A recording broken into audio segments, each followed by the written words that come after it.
Hi viewers, welcome to the next section of the course, Multiprocessing.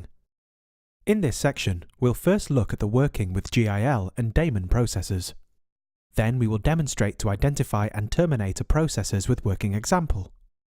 After that, we will look at multiprocessing tools and managers. Lastly, we will discover the communication between processes and sequential processes. Let us begin with the first video of the section, working with the GIL and Daemon processes.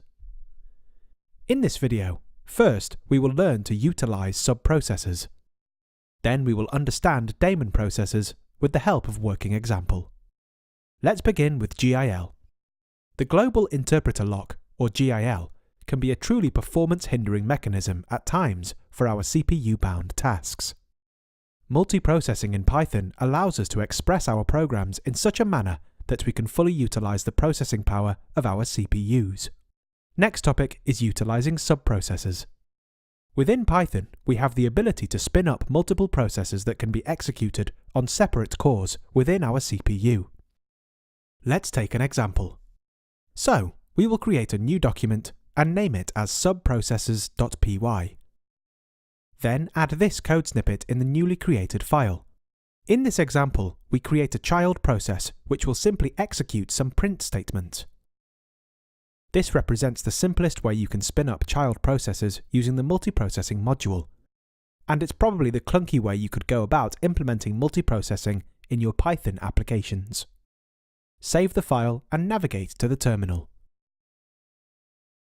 On running this Python program, we can see that first the main process executes its print statement before going on to spin up and execute a child process. Further moving on to Daemon processes. Daemon processes follow much the same pattern as the daemon threads. We are able to daemonize the running processes by setting their daemon flag to true. These daemon processes will then continue to run as long as our main thread is executing, and will only terminate either when they have finished their execution or when we kill our main program. Let's take an example. So first, we will create a new document and name it as daemonprocess.py. Then add this code snippet in the same file.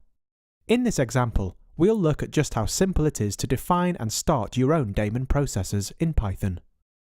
In this program, we first import the necessary multiprocessing and time modules package.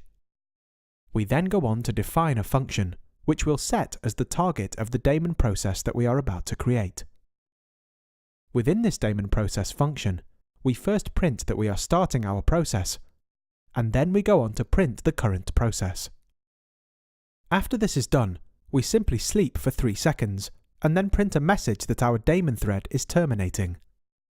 Below our daemon process function definition, we first print out the current process, and then instantiate our process and set the daemon flag of this process to true.